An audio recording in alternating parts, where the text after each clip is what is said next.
Welcome to my YouTube channel.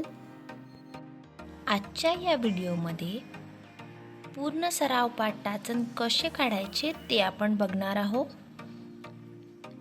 आज आपण इयत्ता 9वीच्या मराठीच्या पाठ्यपुस्तकामधील नात्याची घट्ट वीण या पाठावर 35 मिनिटाचे सराव पाठ टाचन कसे काढायचे ते आपण बघणार आहोत. सुरुवातीला छात्र अध्यापकाचे नाव म्हणजे स्वतःचे नाव लिहून घ्यायचे. वर्ग 9वी, विषय मराठी. घटकामध्ये लिहायचं गद्य. उपघटकामध्ये त्या गद्याचे नाव म्हणजे पाठाचे नाव आपण लिहून घेतलेले आहे. नात्याची घट्ट वीण. वेळ आहे 35 मिनिटे. दिनांक तुम्ही लिहून घ्यायची. त्यानंतर पहिला मुद्दा येणार मूल्य. इथे चिकित्सक वृत्ती हे मूल्य आपण घेतलेले आहे. त्यानंतर अपेक्षित पूर्वज्ञानामध्ये काय येणार, विद्यार्थ्यांना मानवी नात्याविषयी माहिती आहे. त्यानंतर येणार प्रस्तावना. इथे बघा, शिक्षक पाठाची प्रस्तावना प्रश्नोत्तर पद्धतीने करतात असे म्हटलेले आहे. पाठाची प्रस्तावना आपल्याला कथन पद्धतीने सुद्धा करता येते, पण इथे प्रश्नोत्तर पद्धतीचा उपयोग आपण केलेला आहे. तर बघा, पहिला प्रश्न शिक्षकांनी विचारलेला आहे, तुमच्या घरी तुमच्यासोबत कोण कोण राहते. दुसरा प्रश्न विचारलेला आहे शिक्षकांनी, तुमची आई आणि तुमचे काय नाते आहे. तिसरा प्रश्न शिक्षकांनी विचारलेला आहे, हे जे नाते आहे हे आपल्याला कधी मिळते.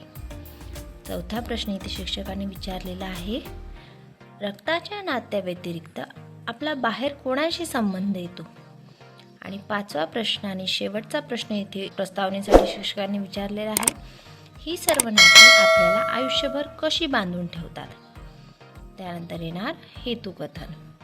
हेतुकथनामध्ये इथे आपण घेणार, तर आज आपण अशाच विविध नात्यांचे स्वरूप आणि त्यातील घट्ट वीण नेमकी कशी असते हे सांगणारा लेखिका मीरा शिंदे यांचा नात्यांची घट्ट वीण हा पाठ अभ्यासणार आहे. त्यानंतर अध्ययन अध्यापनामध्ये पाठ्यवस्तू, शिकविण्याचे मुद्दे, उद्दिष्टे व स्पष्टीकरण, शिक्षक कृती, विद्यार्थी कृती, शैक्षणिक साहित्य आणि फलक लेखन घ्यायचे आहे. सुरुवातीला पाठ्यवस्तूमध्ये बघा काय घेतलेलं आहे.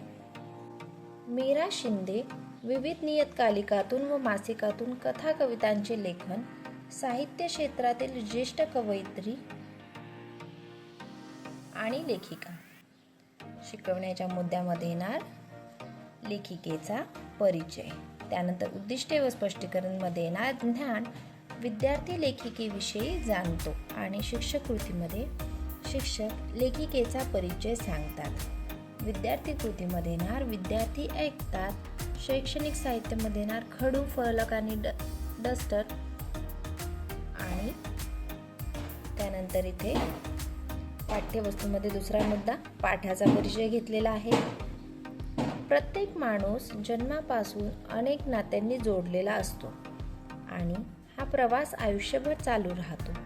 नात्याची ही वीण खूप घट्ट असते. या पाठात लेखिकेने नात्याचे प्रभावी वर्णन केले असून तो आवाम 2010 मासिकातून घेतलेला आहे. शिकवण्याच्या मुद्द्यामध्ये पाठाचा परिचय, उद्दिष्टेमध्ये येणार ज्ञान, विद्यार्थी पाठाविषयी जाणतो. आकलन, विद्यार्थी पाठाविषयी समजून घेतो. उपयोजनामध्ये येणार विद्यार्थी पाठाविषयी सांगतो. शिक्षक कृतीमध्ये येणार शिक्षक पाठाचा परिचय सांगतात. विद्यार्थी कृतीमध्ये येणार विद्यार्थी समजून घेतात. त्यानंतर पाठ्यवस्तूमध्ये पहिला उतारा इथे घेतलेला आहे. जन्माला आलेला प्रत्येक माणूस पासून तर असा भेदाभेद दिसतोच पर्यंत. इथे बघा उताराचे स्पष्टीकरण दिलेले आहे. जन्माला येताना प्रत्येक माणूस नात्याची माळ घेऊनच येतो. या माळेतील नात्यांचे मणी आयुष्यभर सुंदर वीण गुंफत राहतात. काही नाती आपलीशी होतात तर काही परकी वाटतात. जन्माने किंवा सहवासाने निर्माण झालेल्या नात्यात स्वकीय परकीय असा भेद दिसत असला तरी नात्यांची वीण प्रत्येकाच्या आयुष्याभोवती गुंफलेली असते. शिकवण्याच्या मुद्द्यामध्ये येणार नात्यांचे महत्त्व आणि त्यांची गुंफण. उद्दिष्टे व स्पष्टीकरणमध्ये येणार ज्ञान, विद्यार्थी नात्याचे महत्त्व जाणतो. आकलनामध्ये येणार विद्यार्थी नात्याचे महत्त्व समजून घेतो. उपयोजनामध्ये येणार विद्यार्थी नात्याचे महत्त्व सांगतो. शिक्षक कृतीमध्ये येणार शिक्षक उतारा वाचन करून घेतात व उताराचे स्पष्टीकरण करून कठीण शब्दाचे अर्थ लिहून देतात. विद्यार्थी कृतीमध्ये ना विद्यार्थी वाचन करतात व समजून घेऊन वहीत नोंदी करतात. आणि शैक्षणिक साहित्यामध्ये ना नात्यांचा ओघ तक्ता आणि त्या उतारातील कठीण शब्द इथे घेतलेले आहे. नाळ म्हणजे आईच्या पोटातून बाळाशी जोडलेली जीवनवाहिनी. विण म्हणजे गुंफण किंवा बांधणी. मजबूत म्हणजे भक्कम. स्वकीय म्हणजे आपले. परक्या म्हणजे दुसरे. भेदाभेद म्हणजे फरक. त्यानंतर पाठ्यवस्तूमध्ये दुसरा उतारा इथे घेतलेला आहे. खरं तर माणूस जन्माला येतो पासून तर सुंदर करून जातात पर्यंत. त्याचे स्पष्टीकरण इथे दिलेले आहे. माणूस जन्मताच कुणाचा तरी मुलगा, मुलगी, भाऊ किंवा बहीण म्हणून नात्यांशी जोडलेला असतो.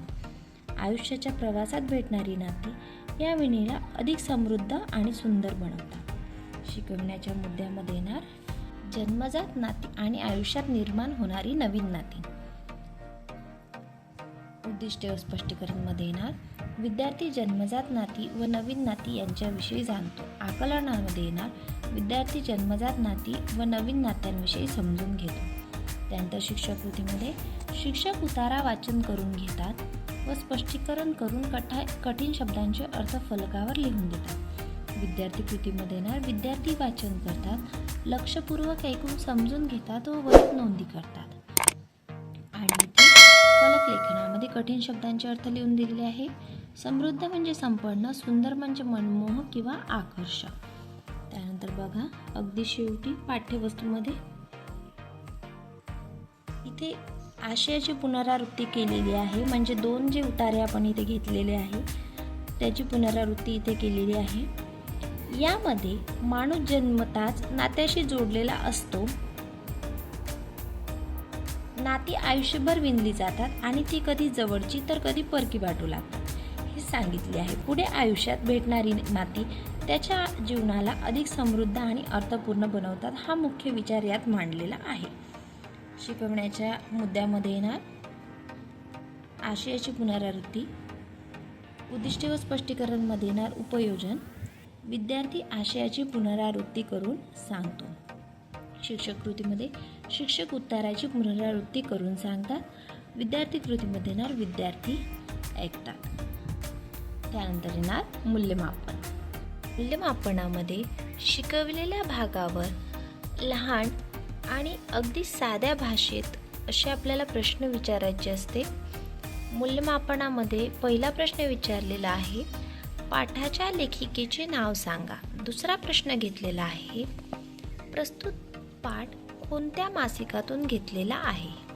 तिसरा प्रश्न घेतलेला आहे जन्माला येताना माणूस कोणती माळ लिहून येतो असे लेखिका म्हणतात.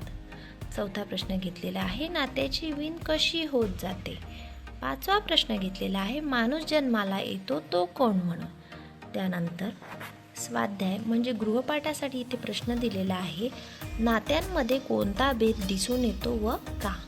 आणि सराव पाठांचा अगदी शेवटचा मुद्दा म्हणजे फलक लेखन. फलक लेखनामध्ये आपल्याला विषय, घटक, उपघटक, इयत्ता आणि दिनांक लिहायची असते.